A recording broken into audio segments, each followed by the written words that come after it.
Welcome to Glitch Mob Podcast. I am Monica Vanderpool. I'm going to be your host today, where we are finding beauty in the breakdown. And I am very looking forward to this conversation that we're about to have with Lynn Catalano. She is an author, a speaker, an attorney, and also a survivor of narcissism from New York. So welcome, Lynn. Thank you. So wonderful to be here, Monica. Thank you for having me. So we are going to hit on post-separation legal abuse today. But I would love to start with you just kind of giving us an introduction of yourself. Oh, sure. So I didn't get here by accident. And this is not what you set out to do. I think if you asked children what they want to be when they grow up, they're really not going to say a narcissistic abuse recovery coach. Right. So this is the kind of thing where life gives you the sours, lemons, and you figure out what to do with them. I started off, I have a BA in psychology and a law degree, and I spent 20 years in organizational leadership of many different not-for-profits.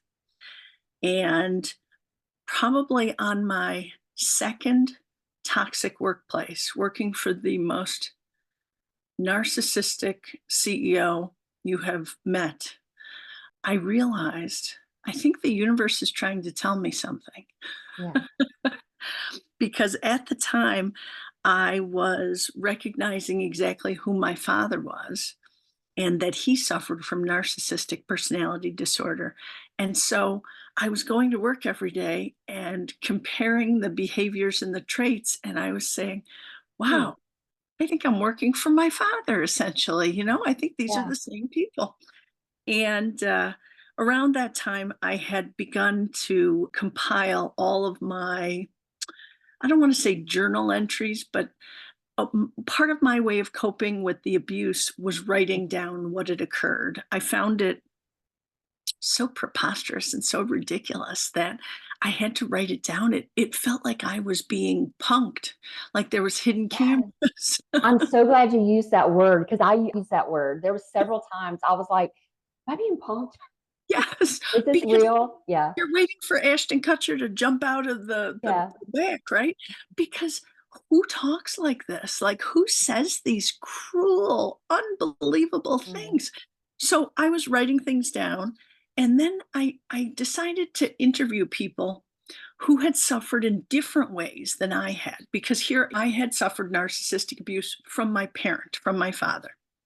But I wanted to know about narcissistic abuse from a spouse, from a boyfriend, a girlfriend.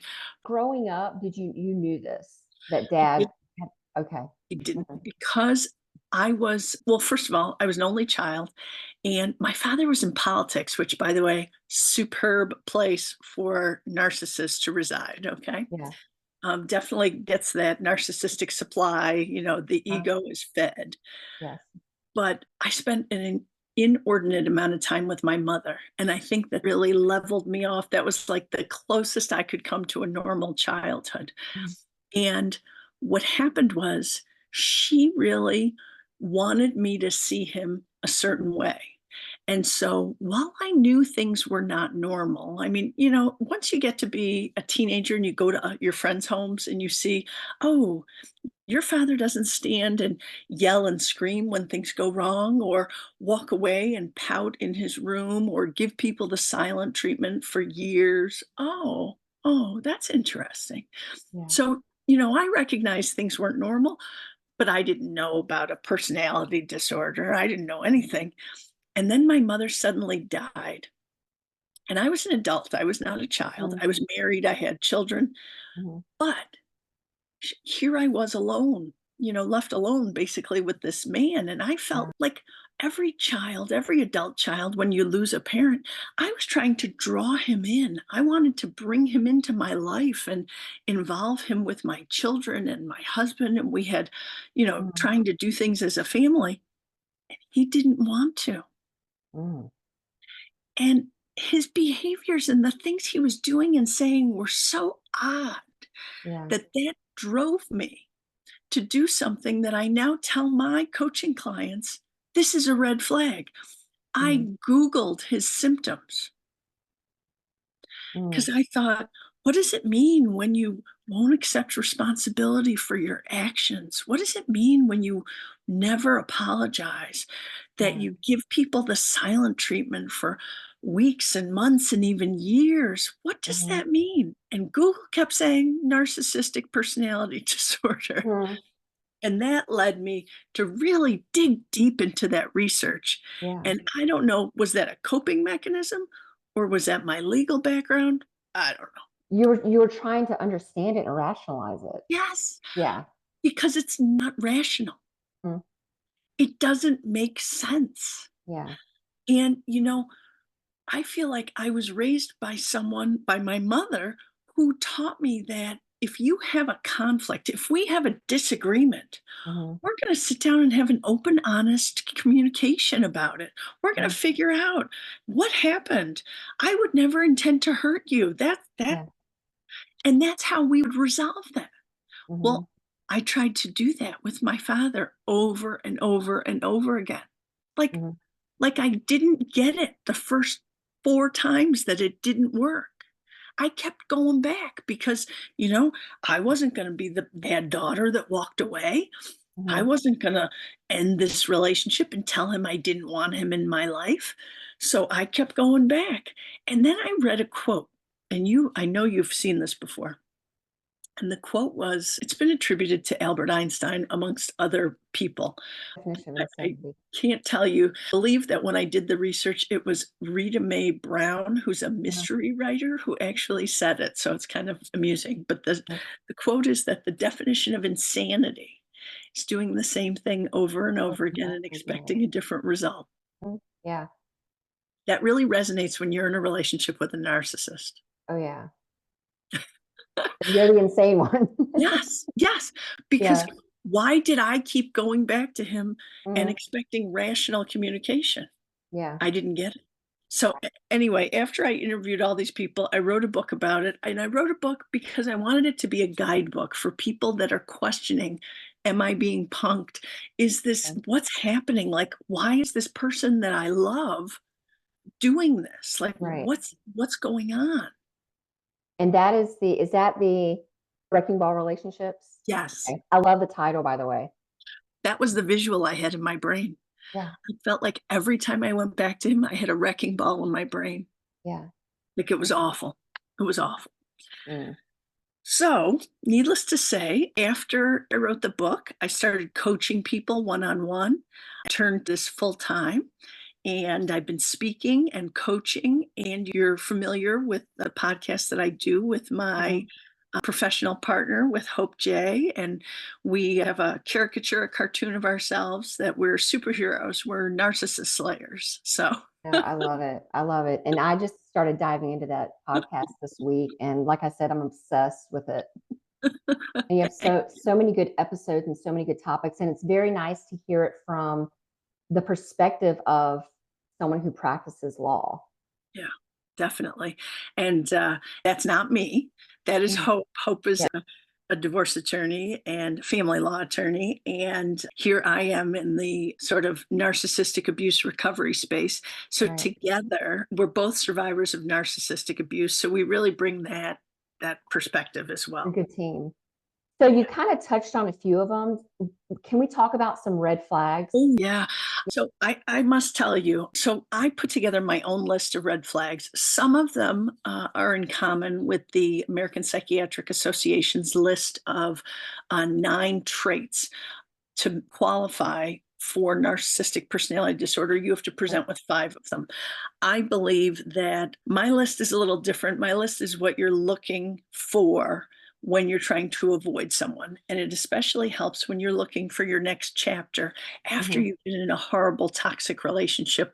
I often coach people who are going to go out and start dating again. And these red flags, I will tell you, will keep you in a very safe space because if you see anyone with them, you should tell them Run. we'll just be friends Right. Yes. and move on because Yes.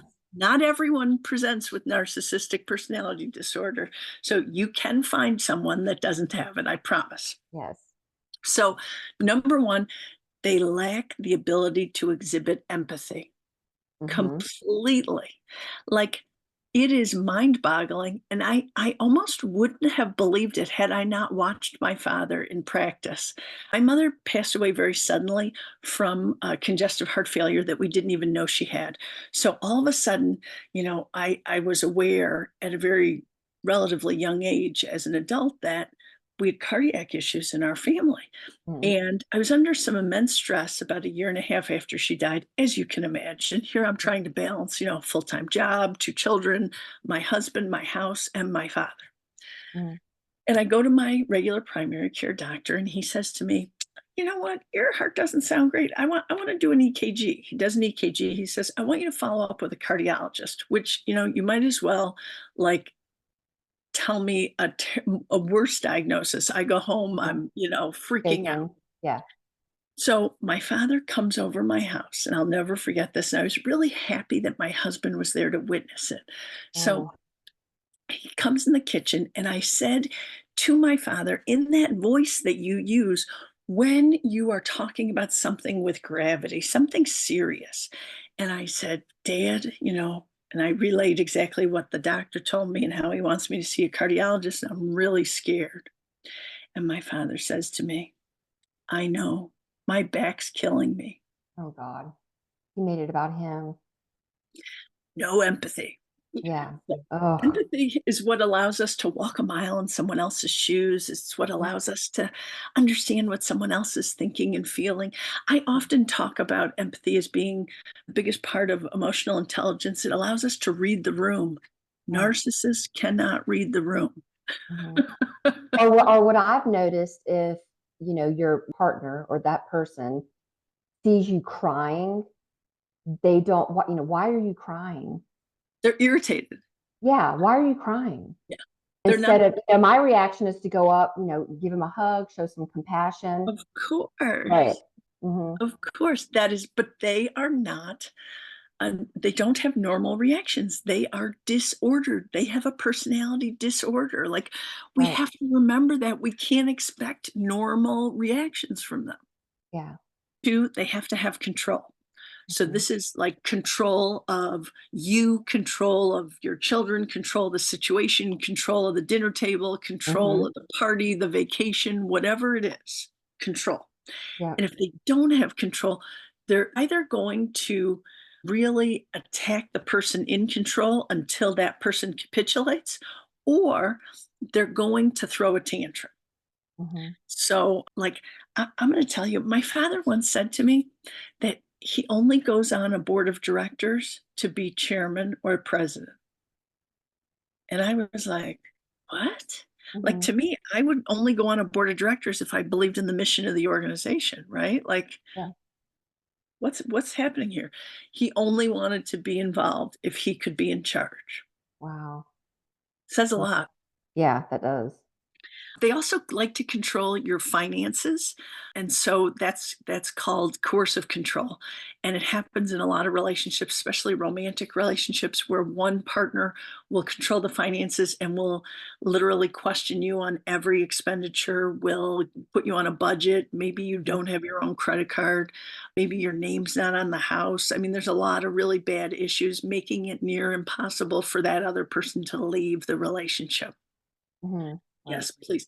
We talk about that a lot within the not for profit that we deal with, the Center for Hope of Western New York as well, because people need help when people do decide to leave and they have nothing. Mhm. Be aware. We want people to be aware from a very young age how to Mhm. handle themselves and to protect themselves. Right. Three, narcissists lie all the time. Yes. It's not like a one off.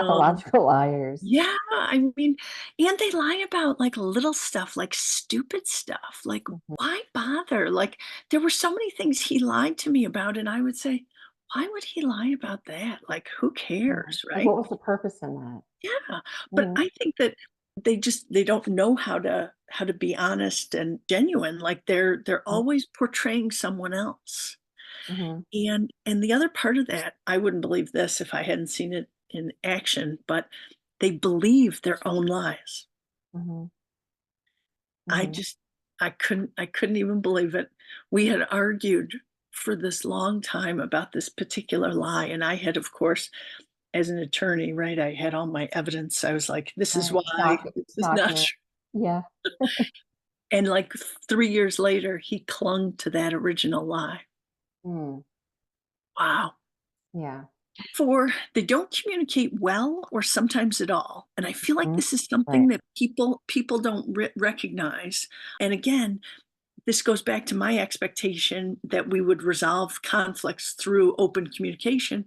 He Mhm. didn't want to communicate. They don't share their feelings and their thoughts with you. They expect you to know what Mhm. they're thinking and feeling, and that when you can't read their mind, they're going to get frustrated with you. Mhm.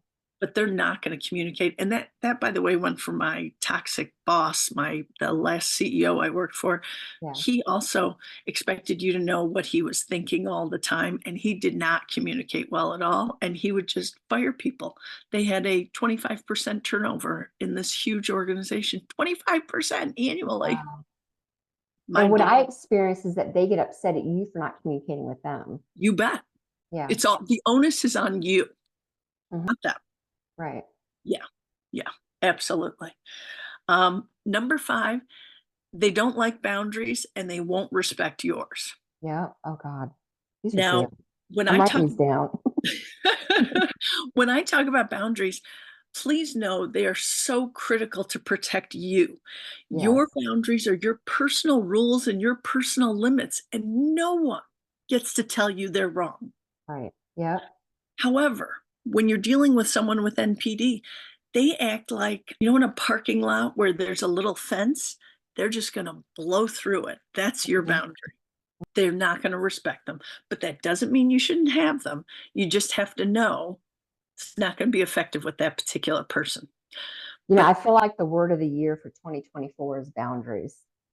perhaps it is. It is. I'm seeing it and hearing it everywhere, and it's so Wow. important. And so I'm glad people are talking more about Yeah. boundaries. Yeah. Mhm. Well, like, I think that has to do with people not tolerating these toxic behaviors any longer from anyone, Right. right? I mean, I'm just watching, there's a new documentary about the years of Nickelodeon and their toxic workplace on these kids. And Right. it's like, I know. I started watching it yesterday, actually. mind-boggling, but I think that's part of the thing.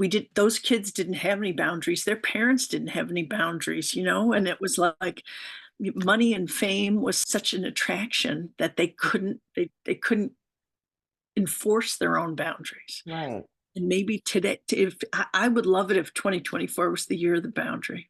Right. I I even love set boundaries with my kids now. good. Like, my daughter, she might ask me for something and it might be little. And normally I would feel guilty for saying no, but now I'm like, you know what? No. Or she'll Good. come home from school, she's learning how to drive. She'll come home every afternoon wanting to go drive, which we do most afternoons, but there's some afternoons where I'm tired. I've been working all day and I just don't want to go for a drive. So I'm okay now with saying no instead of feeling guilty. Good for you. Yeah. Good for So, you. mhm, Listen, I think no is a complete answer, by the way. I don't think yeah. you need another explanation. Mhm, So yeah. I truly believe that. Mhm, Number 6, this was a big one for me.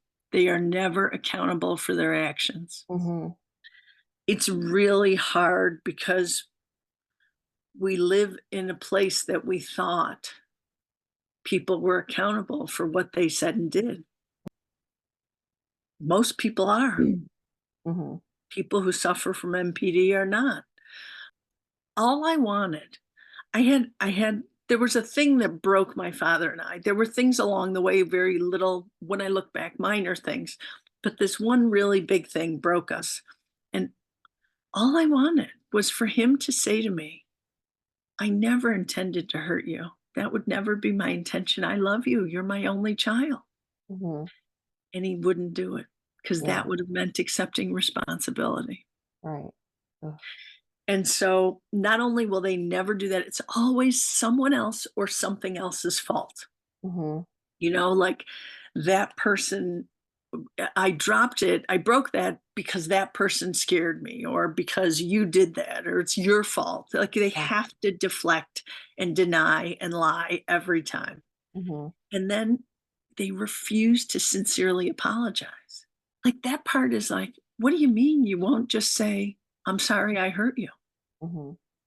Instead, it's like, my father once said to me, I'm sorry I even went to that place. Not an apology. Yeah.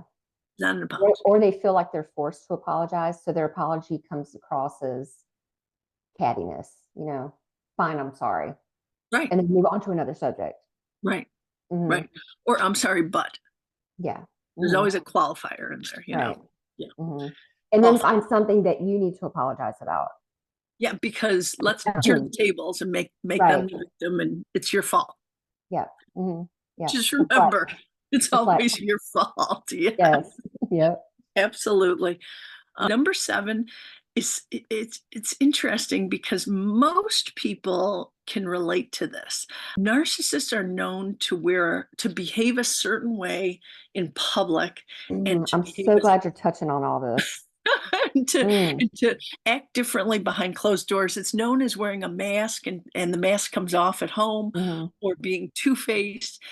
My father was known as a very charismatic, wonderful, generous person in public. He was a community leader, Life of the party. Yes, yes. Like he was always the one to take the microphone and, say some great thing to everybody, and, whatever it was.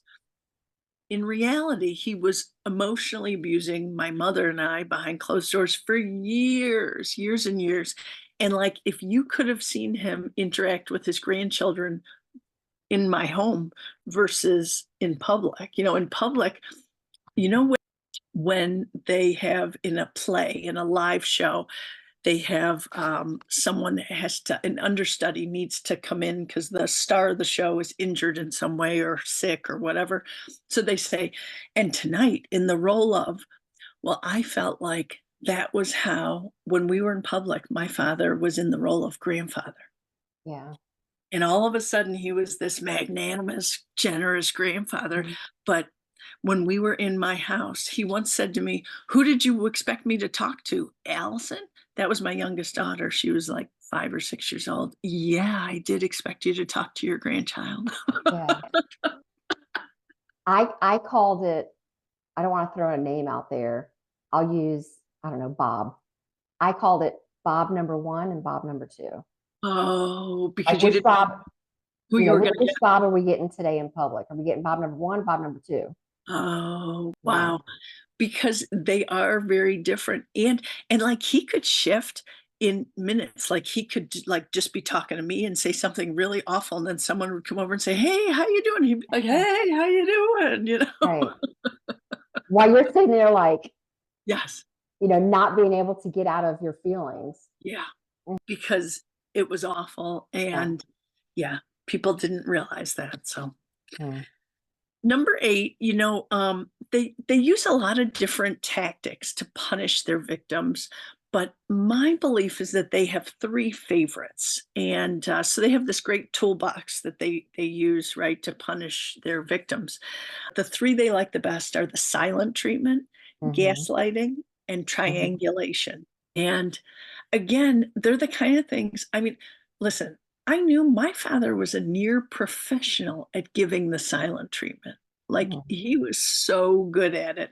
He could pretend you didn't exist right in front of you, like you would be sitting there and he would pretend you weren't even there.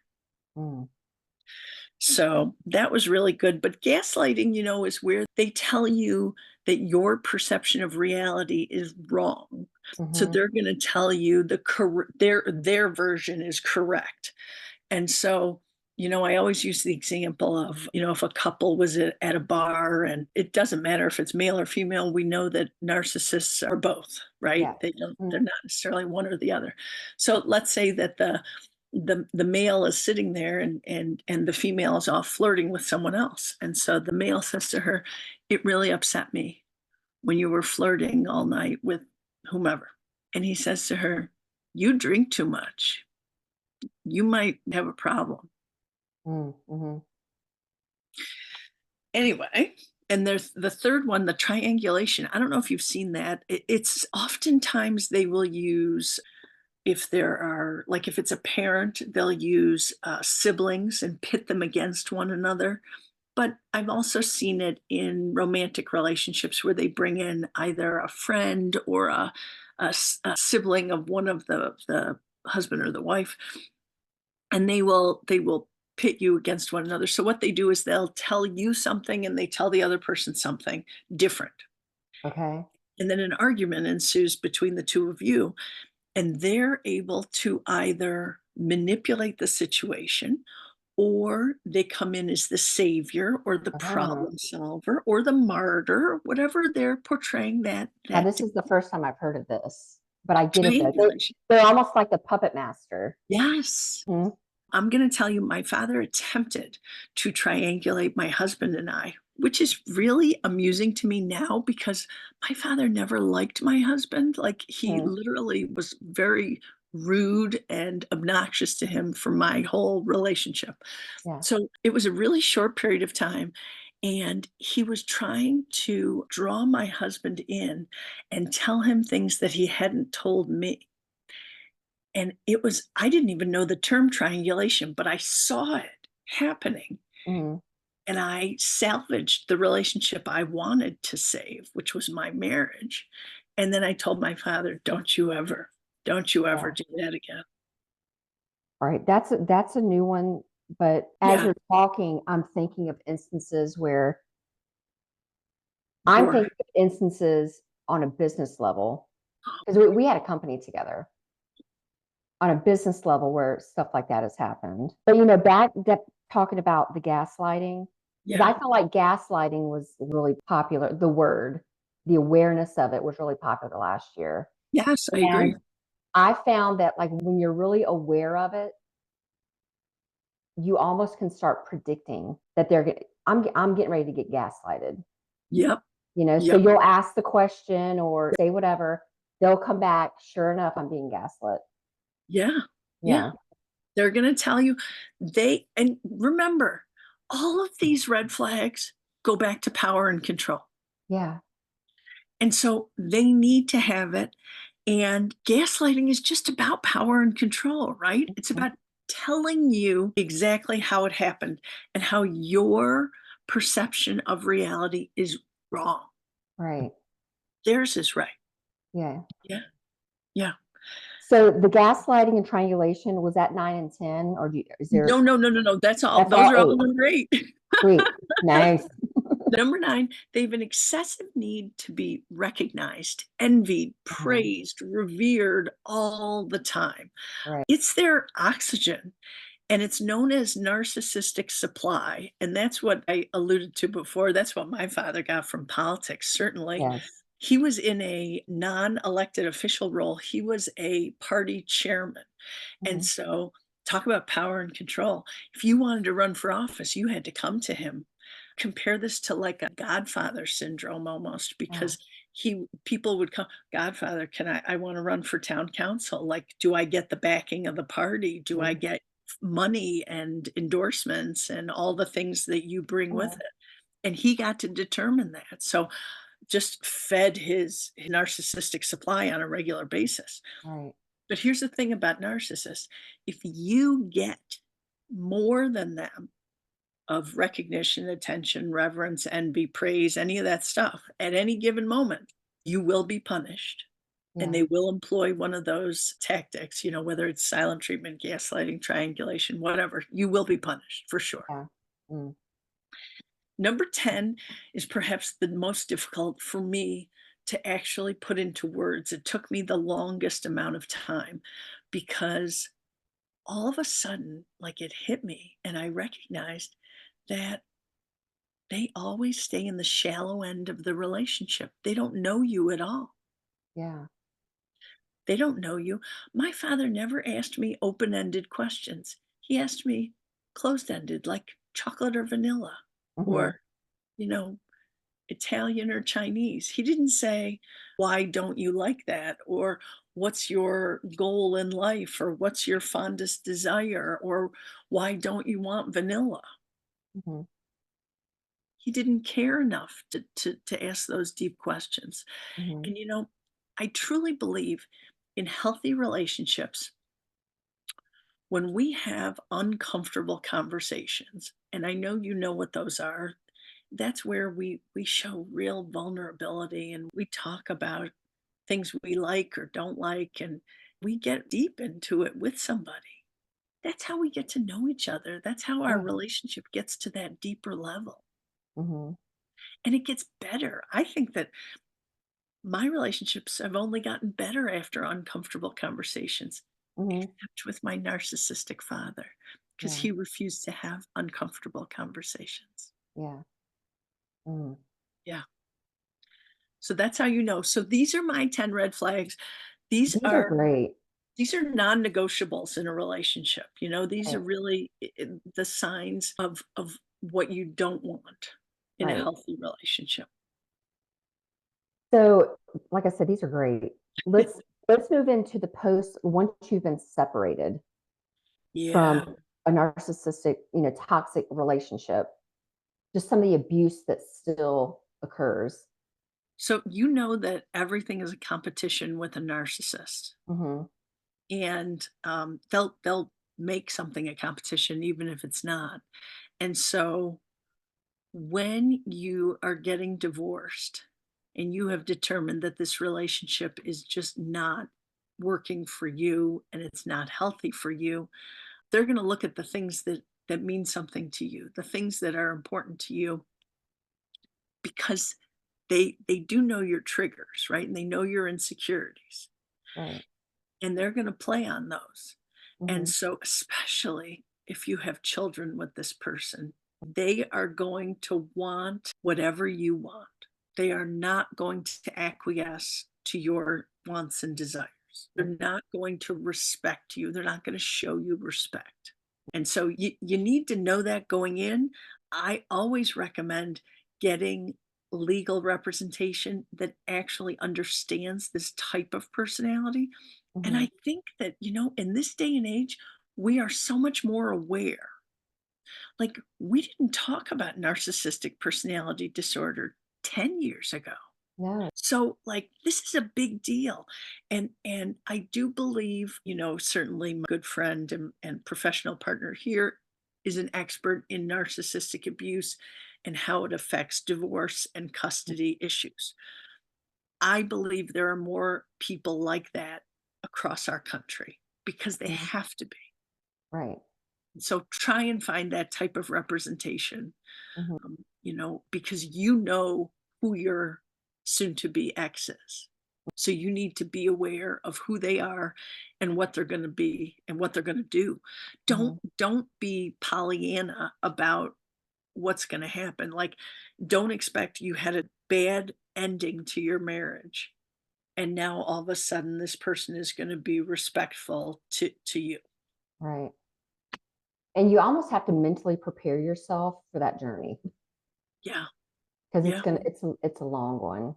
Yeah. And we talked a little bit about this earlier about the importance of documenting every single thing. Yeah. I'm a big proponent of, I think that's essentially how I wrote my book, because I Yeah, was that's what you said. You said you started jotting things down.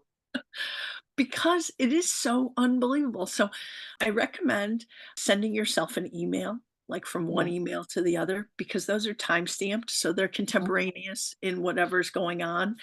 Legally, later on, those are really useful, more so than even a journal, but a journal is useful too. So, Mhm. however you document. Also, I do recommend, so I'm in New York State, and it is legal for any audio recording of two parties or more, because I only need one party consent, and that's me. However, I did have a client in Maryland before, and it's illegal in Maryland. So I do not know every state's law. So Mhm. check your own state's law before you do that. 'Cause, I would never advise someone to do something illegally.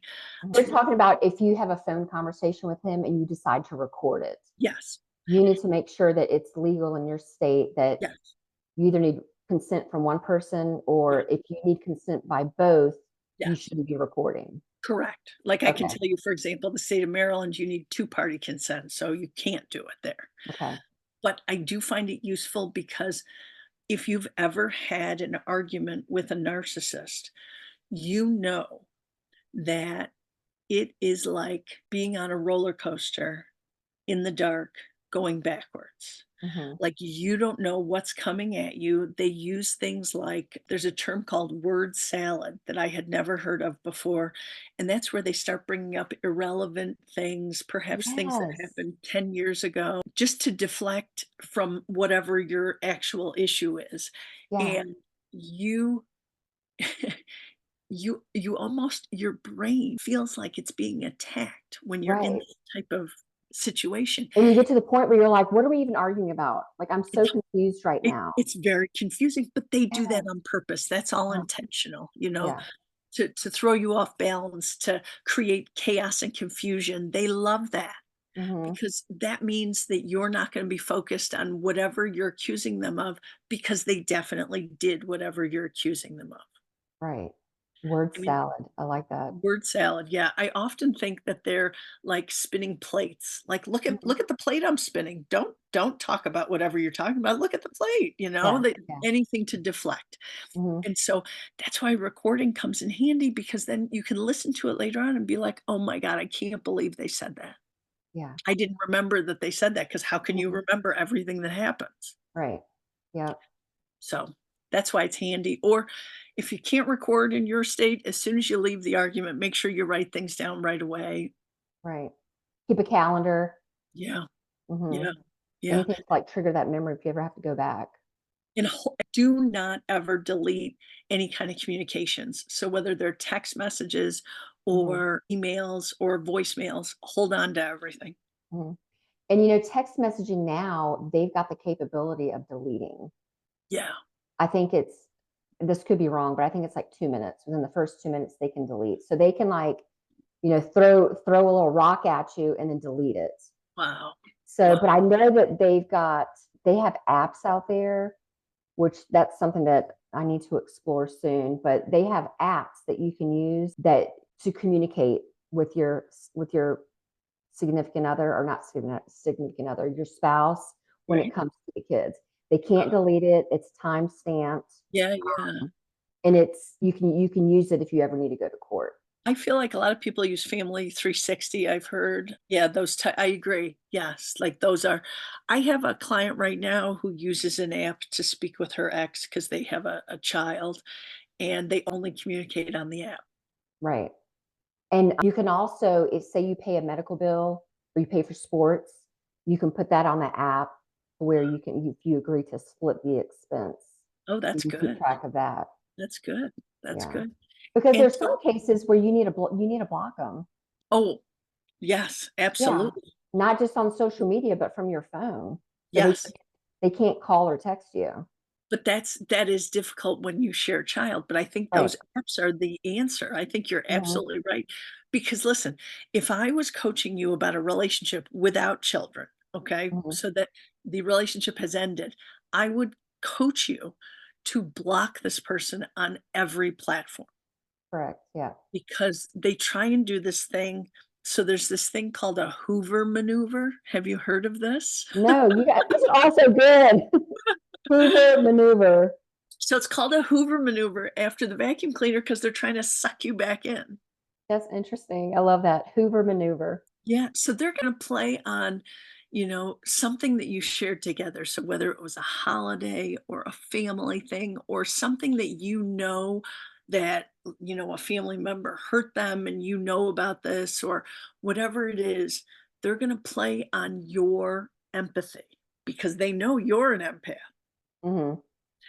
And they're gonna try and just, "Oh, this happened. Do you remember what about this? And I'm just having a hard time." And they're gonna suck you back in. Like you're right back in. Yep, yep. So you really have to be careful. They often happen around the holidays because Mhm. that's when they're feeling sentimental or whatever. Right. I feel like that's a shirt. We need a shirt. Hoover maneuver. I have so many Um, of those. My father very famously said to me, I say famously, it's famous in my mind. yeah. He said to me, "I don't want to rehash the who said what." And I Mhm. thought, I didn't say anything. What are you talking? It's all about what you said. You don't want to Yeah, rehash it because they don't ever want to talk about what they said. right. I Yeah, don't want to go over it. Who wants to shed a light on the awful things that they said to you? yeah. Oh. Well, you have a lot of information on your website. You do. I mean, I feel like I got into this little rabbit hole when I got to your website, and that's lynncatalano.com, correct? Yes. Yes. Okay. How can the listeners get in contact with you? Just website, social media platforms, or All of it. Yes. I am okay. on Instagram and TikTok and Facebook and LinkedIn and Twitter. I'm on all of them. Or Okay. X, I'm sorry. Yes. Um, and you can email me, lynn@lynncatalano.com. My everything is available on my website though. Okay. Absolutely. And you offer coaching. I do. I do. I Okay. do one-on-one and I have a group program as well. Okay. And like I said, there's a plethora of information on your podcast. There's a Yes. lot of topics that I want to go back and listen to. Yes, the Narcissist Slayers podcast, and that's on Spotify and YouTube and everywhere else. Yes, thank you. Perfect. Right. Thank So you. can you leave us with, just a good tip? I find that so many of my clients and so many people that I speak to feel like they did something to Mhm. deserve this. And so I want you all to know you did not do anything to deserve this. You cannot make someone emotionally abuse you. They Mhm. do that all on their own. And so something is disordered about this person. And so please know that you did not do anything to deserve this and you are worthy. Mhm. I love that. Thank you so much. Absolutely. It has been Absolutely. so nice chatting with you. Thank you. Same. Love to do it again. Absolutely.